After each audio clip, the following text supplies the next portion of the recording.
We need to practice failures. We need to practice the feeling of not being as good as you may think you are. Because when you learn that you are loved and respected anyway for just being you, this is where you find deeper focus that helps you throughout the difficult times.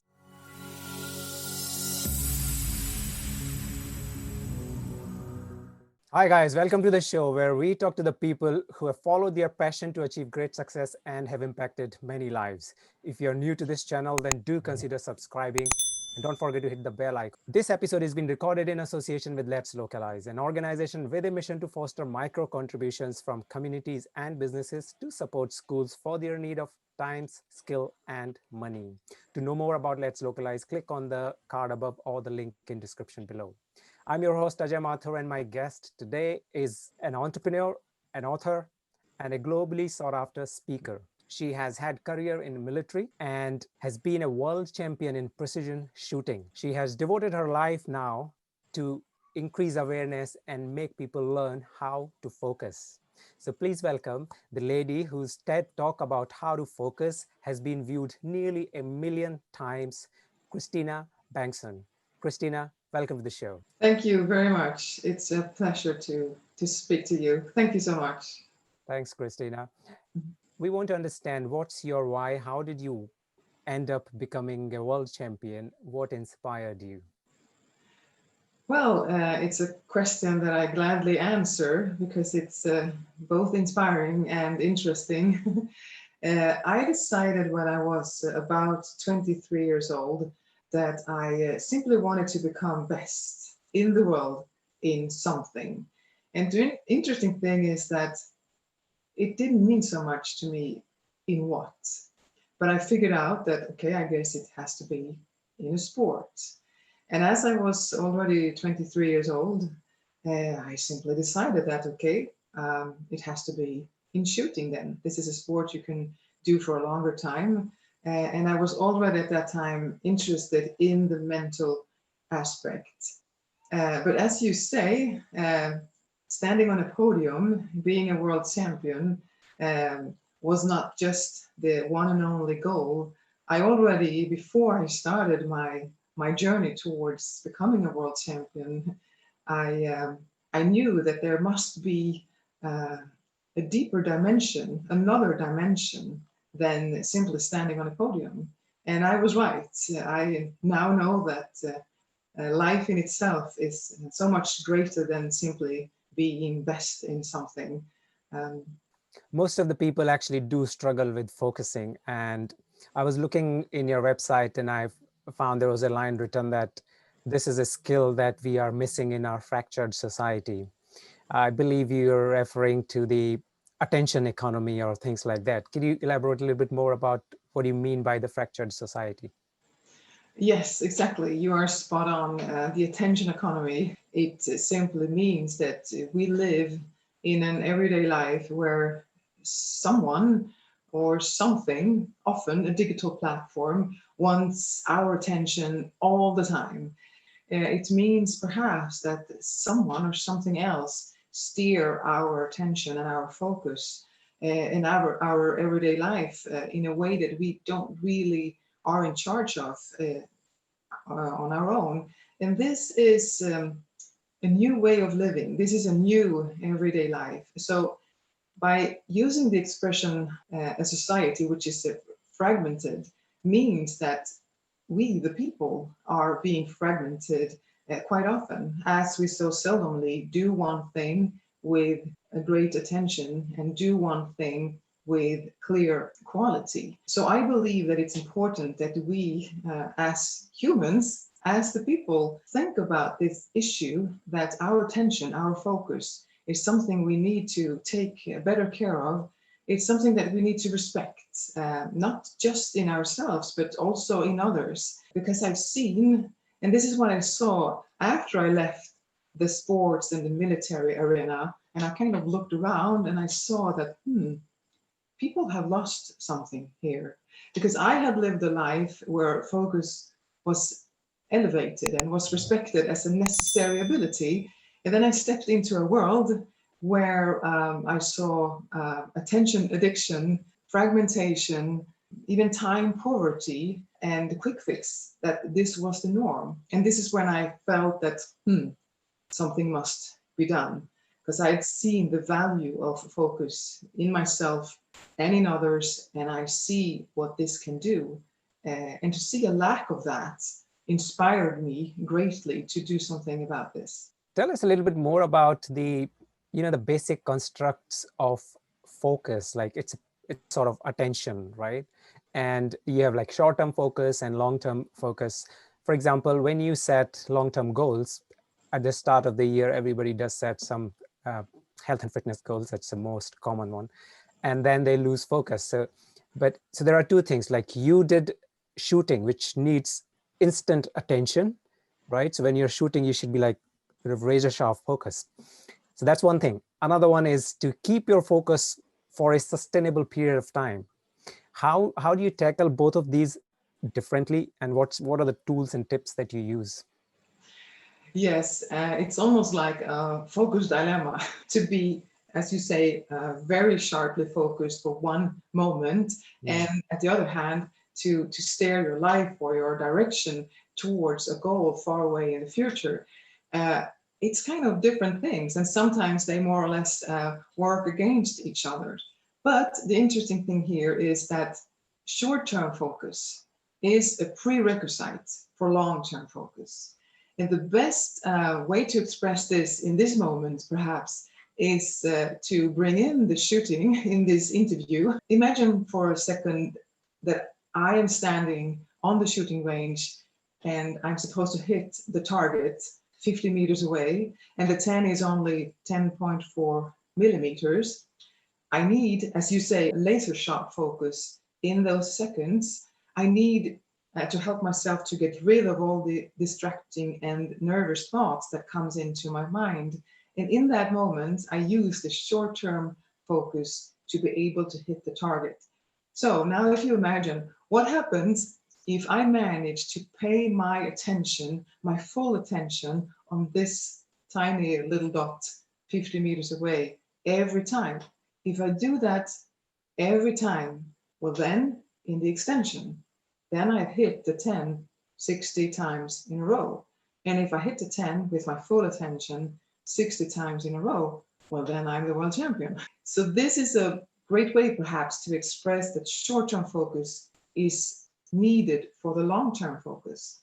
But one other thing I want to share with you is also that I believe, and I have seen in my work and with my different communications, both with entrepreneurs and with friends and most kind of people, that we tend to, just like you said in the beginning of this question, we tend to put up goals often in the beginning of the year, and then we force ourselves to this goal and we want to reach this goal. And it's almost like we want to mentally be there in the future. It's almost like we want to become someone else than we already are. And when this happens, our thoughts, our mind is not here in the present, it's in the future. And I believe that we quite many times focus too much on the goal instead of focusing on what we already have and on who we already are. And if you start to force yourself towards something, towards a goal, well, then you have lost focus. Because focus, it's not something that you force yourself to become. It's something that you simply are. It's a mindset where you are free from distractions, where you ignore what's irrelevant. It's in a way as simple as that. So we need to know that the short-term focus, right here, right now, pay your attention with the whom you talk to, or pay your attention to what you want to do, and to learn to do that with quality, well then that will help you to do good in the extension. And this is probably what we want. Yeah, I mean, it makes sense, but I'm thinking about a study done by Stanford University, and I'm sure you might know about it. That's a marshmallow test with the kids. So what they did, they told kids in a room that this is one marshmallow. You can have it now, but if you wait for 15 minutes, you can have two. And then we are going out. So the researchers who did this, it was in 1972, I think, they went out of the room, and 15 minutes later, they came back. Some kids, and these kids are like 5 years age average, some kids ate it, some waited, because those who waited, they had the end goal in their mind all the time, right? So they were not focused on what is in front of them, but they were more focused on what they will achieve if they show some patience, right? And and surprisingly, this was 1972, and 20 years later, the same researchers did a check on those kids, and they found the ones who actually waited for two marshmallows are doing better in their studies, in their career, wherever they were. So there was, it's a little bit of contradictory to what we've just spoken, but I think they both make a lot of sense. Yeah. Yes, So I how do you come out of that feeling of instant gratification, which is actually has become negative now? I mean, you want answer just like that, right? So and that is somehow stopping you to do a long-term focus, isn't it? and this shows exactly how difficult it is to resist impulses. And to resist an impulses is one of the most important abilities that a person can have. And to connect this conversation with that research is just as you also say that if we can learn to see what is actually important, what do we really want? This could be in a way to set up the goal, but if you force yourself towards the goal, you may not be focused enough on the way to get there. But one other thing, which probably connect to this research a little bit more, is that thinking about the marshmallows in front of us, we want them, all of them, directly. And these marshmallows could be whatever around us today, often then digital platforms or so, something that grab our attention because we want that. We want to see what's going on digitally. We get dopamine from it. So we say yes to almost everything at the same time. And this is a problem. So when we learn to resist that impulses, we actually manage to get rid of the distractions and to more or less stay on target. And this is what we need to practice to become at least a little bit better at. And this also shows the importance, I believe, of to dare to say no. So if you want to reach towards a goal, and you have that as an emotional will, which is good because then you have it really deep inside of you, then it's an important goal for you. Well, what do you need to do? Well, you don't simply need to force yourself towards the goal. You need to realize what not to do. As we live in a society where so many things are grabbing our attention all the time, what we need to do today is to identify what are my distractions and what shall I not do? Because if we do everything, we will never reach where we want, and we will never have time to reflect, to really dig into ourselves and understand what we want and what we can do. Do you see what I mean? Yeah. So I'm just thinking, it's good to have determination, and if you have it, you can actually do focus. But the problem is, and then I have to confess myself, I do get distracted very easily, right? So I am doing something, and then either something pops up or a thought came in my mind. Oh, what's going on in US elections, right? In the middle of something important, from somewhere, US elections came in. And then I went onto web browser to check CNN.com, what's going on, right? This is a very recent, today's example I'm telling you. How do you keep yourself focused in such a situation where your mind doesn't stop thinking about everything else than what you're doing? Well, I would like to pose a question back to everyone who's listening. Is that really a problem? Because it depends. The important thing is how does it affect you? If it affects you in a negative way, that you can't finish what you started, for instance, because you can't help watching the news all the time, or you feel an urge, need to see what's happening in the US elections. Well, okay, if the consequences is that you don't finish what you started, that is probably a problem for you. But on the other hand, perhaps you could also lower your requirements on focus. Because I have seen, as you can imagine, I meet a lot of persons who look at me and they think, oh, oh my God, she's focused all the time, all the day through. But I'm like you, I also get distracted sometimes. And when I was competing, I got distracted most of the times because it's such a stress. And nowadays I get distracted quite often because I have a son who, so to say, jumps over me most of the time. But here I'm in a position where I can choose.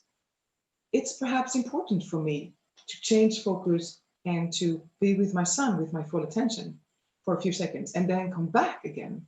And that's nothing wrong with that. As long as we feel that we can stay on target and to do what we think is important for us. When it becomes in this situation where we start to focus on what's irrelevant too much, then there is a problem. So I believe perhaps it's important to lower our requirements and to see that perhaps it's enough for you to focus, truly focus, maybe just 5 minutes. Maybe that's good enough, because we can't focus more than 3, 4, 5 minutes. That's kind of maximum for our brain if we don't practice it. And we may not need more, because the only important thing is that you know the difference, that you know when you are focused and when you're not focused. And to be able to see that difference more clearly, you simply firstly need to know and identify what are your distractions, and to know when you shift into focus for what's important and when you leave that focus. As long as you know that, you at least know what you're searching for. And I believe perhaps that's good enough.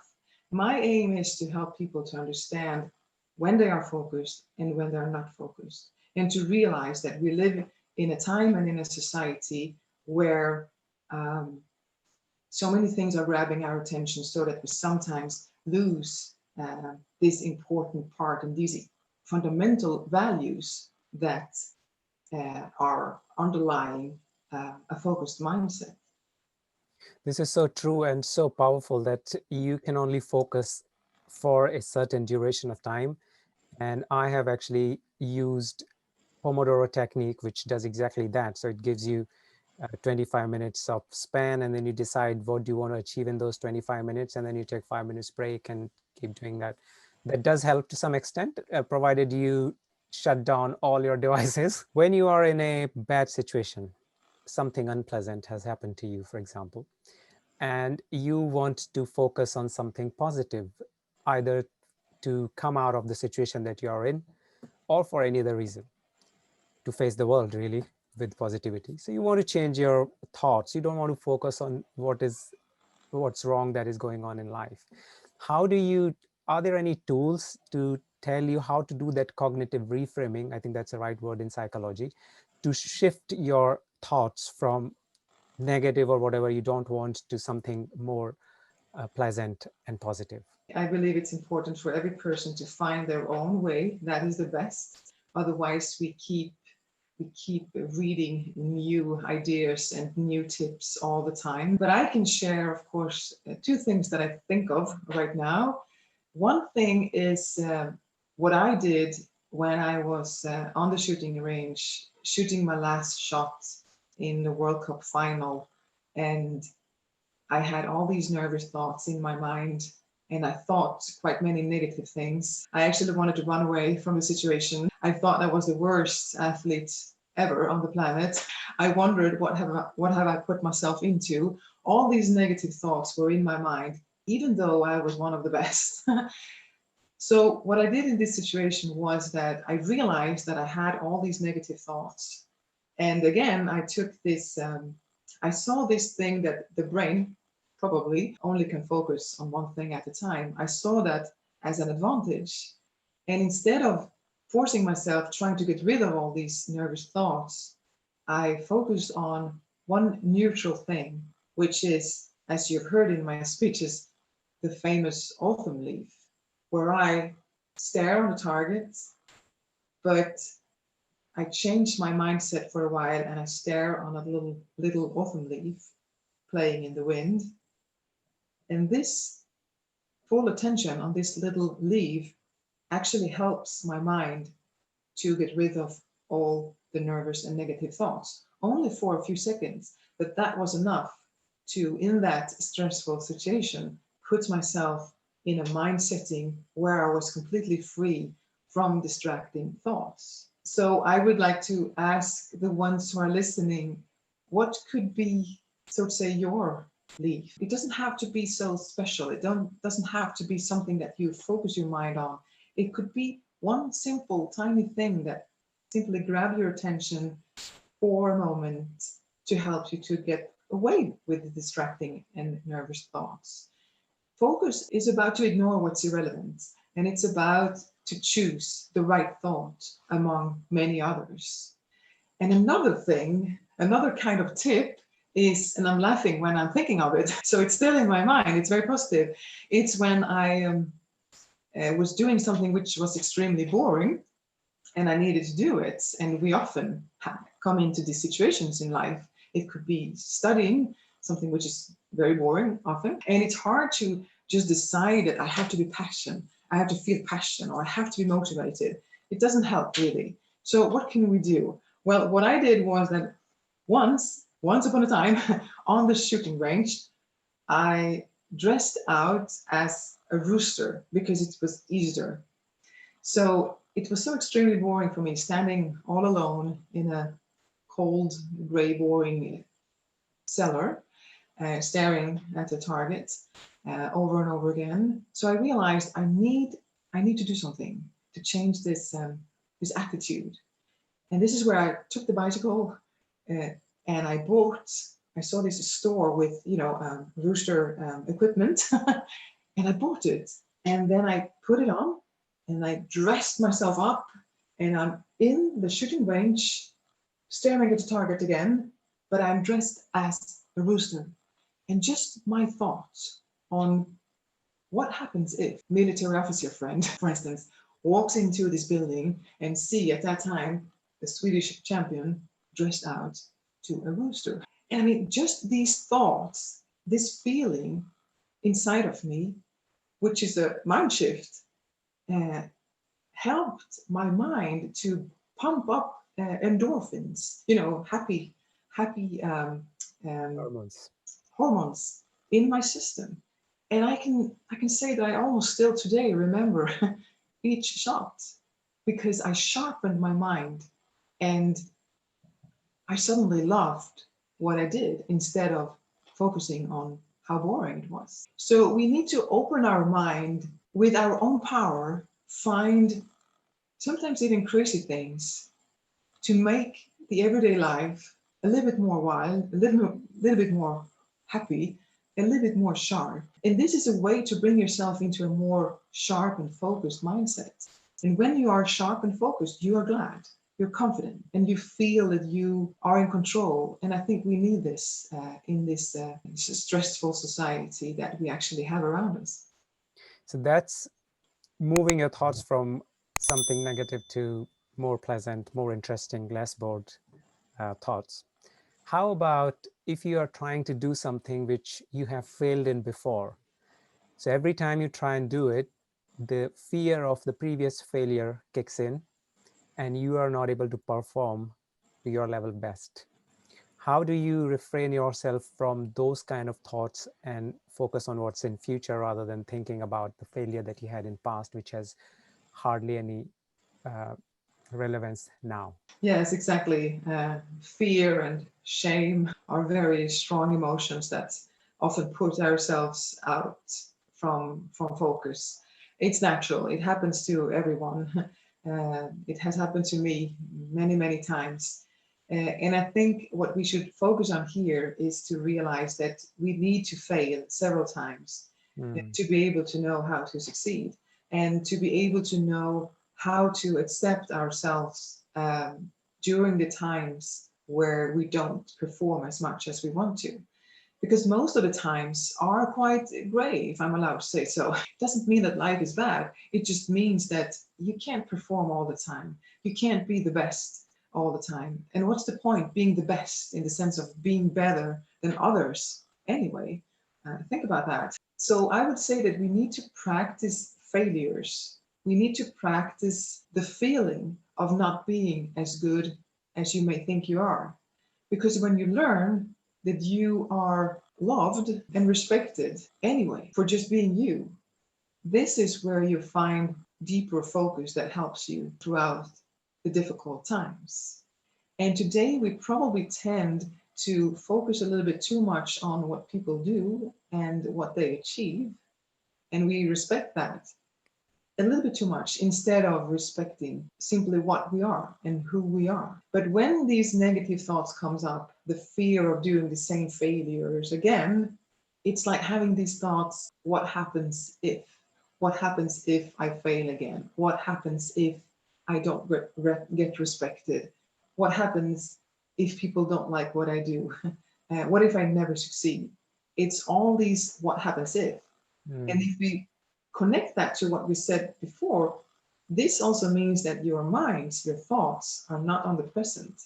It means that what happens if? It means that your thoughts are in the future. So that shows quite clearly how a focused mindset brings you into what's going on now instead of focusing on what could happen or why something did go wrong in the history, so to say. But it's possible with a sharp focus to get rid of that negative thinking for a second to be able to peak perform in a second, so to say. But we shouldn't walk around and peak perform all the time because that will make us tired. What we rather need to do, from my perspective, is to learn to live with the fact that we fail quite often, and that's a great part of life. Because when we fail and realize that hey, life goes on anyway, that's a quite good fact to have with us.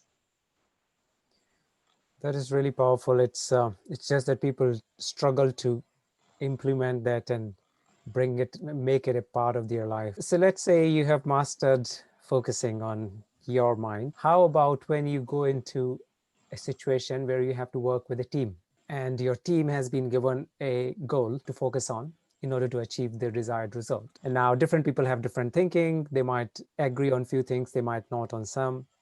They probably are agreeing on the one goal that we're trying to achieve. But are there any tips that you can give for a team manager, for example, to have the entire team focusing on the shared goal? It's an important question because now we bring in more people than just um,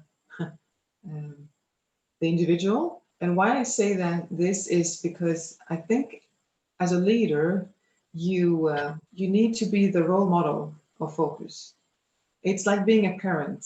If you run from one thing to another all the time, your kids will probably do the same. So as a leader, firstly, you need to learn to better focus your mind yourself so that you can be the role model of focus for your surroundings, because this will influence your surroundings. And then one other thing to know is that you more or less, you can't force people to be enthusiastic or to be motivated. Uh, uh, you need to make them motivated from their deeper inner parts instead of from the outside, so to say. And this means that you have to use the power of focus to ask them, to listen to them, to give them time, to reflect so that they can have time to truly dig into their core identity and core values, because this is where you find what's really important for them. And I believe you need to know that before you can find a united focus towards something. And I also believe it's important to, again, like I said before, to respect others' attention and others' focus. If you learn to respect your own attention and to see that as something valuable, you more easily can see that in others too. Empathy. Empathy is more or less a shortcut to focus. When you have a conversation, for instance, and you keep thinking about all these things that you should say or maybe shouldn't say, or you are thinking about a deal that must go through, you're not really present. You're not really putting your attention to the other person. And to help yourself with that problem, you can actually use empathy, meaning that you use your ability to think about the other person. Who is she or he? How does he or she feels? How was their day? To really put yourself into these person's minds, this will actually help you to get rid of all these thoughts that you may have in your mind. So again, it comes back to that you as a leader become the role model for focus. And this will help you to bring this attitude into other persons. I do have a lot of questions, but I think in the interest of time, I'll ask you one question, which I ask all my guests, which is, according to you, what are the top 3 skills that everyone needs in order to grow and be successful, but those skills or behaviors are not taught in schools? Definitely, I would say empathy, ethics, in the sense of honesty, loyalty, compassion, and finally, to learn to better respect our focus, our attention. We're talking about children. What worries me is I recently read in the news, and 5% of the total population of children are actually suffering from clinical ADHD. I believe that it's the electronic consumption that they have at a very young age could be the reason. There might be something else. Do you have any tips for kids that small who are kind of 6-year-old, 7-year-old have clinical ADHD symptoms? How do you, I mean, a lot of parents would connect with me on that. How do you stop your children not spending much time on your devices? Of course, it's easy to say that, okay, don't give it to them. But sometimes when you have no other way to get rid of them for some time, you end up giving them something. Yeah, it's an important reflection. It's hard for me to discuss on the subject clinical ADHD because I haven't seen a meta research yet, which actually shows clearly what is the reason. But of course, it doesn't matter because we know that this huge consumption of digital technology as a consumption, as an overconsumption, is a problem. It's affecting our mind and it's affecting young kids' brain. We know that. But I also think it's important to not just come into this situation where we blame the technology, where we say that this is good and this is bad, because then we have come into a situation again where we start this war about this is good and this is bad. I think it's more important to show a solution. And I want to bring up the solution as helping the parents to be, like I said, about the leaders in a group or in an organization, to help parents to be role models for focus. Because we have seen so many situations in families where parents can't help themselves to use technology and to give the technology to the kids because there is a fear of missing out, or there is a fear of not being updated, or there is a fear of even being forgotten on the internet. But I can clearly say that you won't be forgotten as long as you have quality interactions with the one close to you. That's the most important thing, to feel good and to feel important and to feel that you have something valuable going on during the day. It's to stay close connected to the ones you have around you. And it could be friends, but it could also, of course, be other adults or your own kids.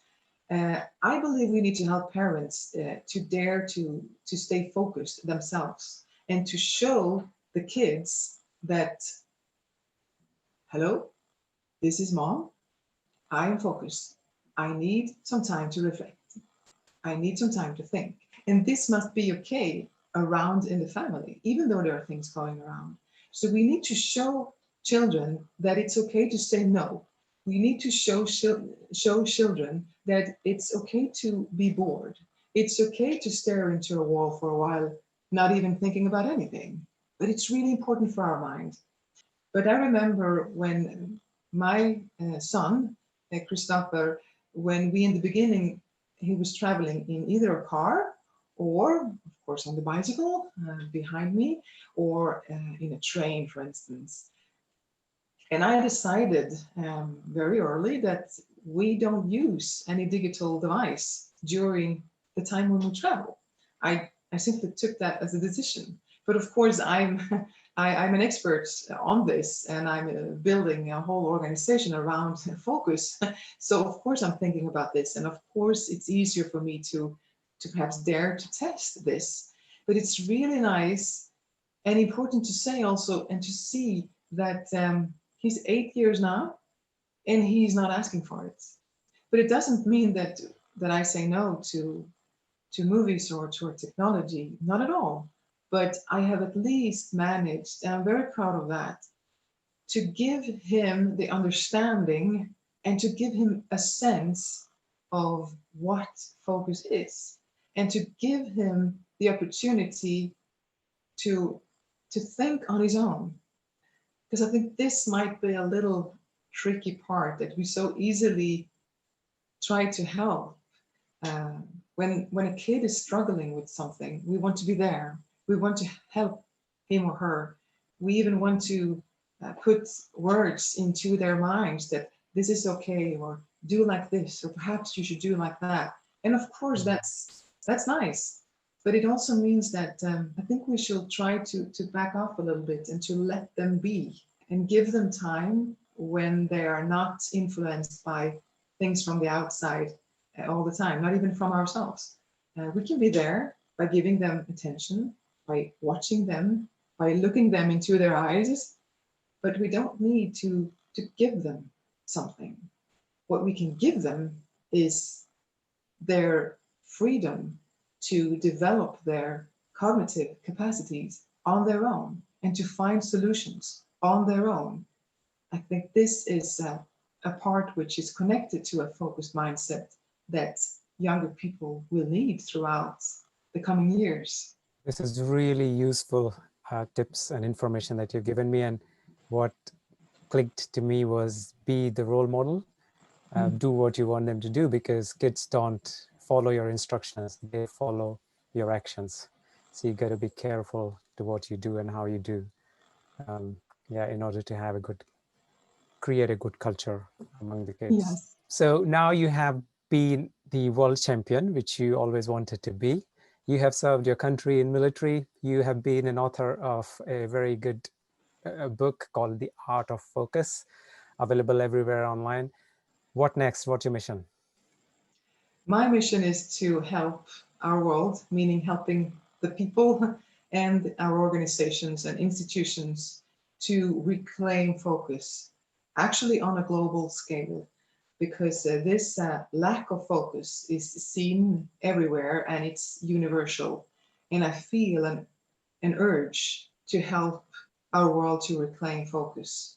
So, of course, I will develop this company where I bring in also research so that we can build on more solutions, more tips, and more knowledge around this subject. I believe focus will be one of the most important skills in the future.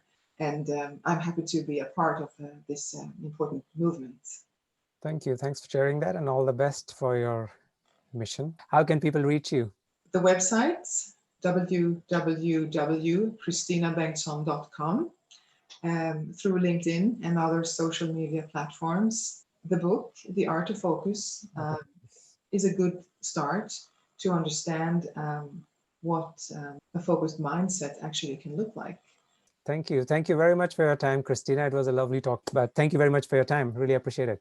Everyone, if you are looking to learn more about Christina's work, then please do check out her book, Art of Focus. It's available on Amazon everywhere. I'm going to put all the links of her down here in the description below, so please do check out. So, and if you think that this conversation has added some value to you, then please do consider subscribing to this channel by clicking the subscribe button, and don't forget to hit the bell icon, because that's how you will be getting notified. I will see you again next time. Till then, take care.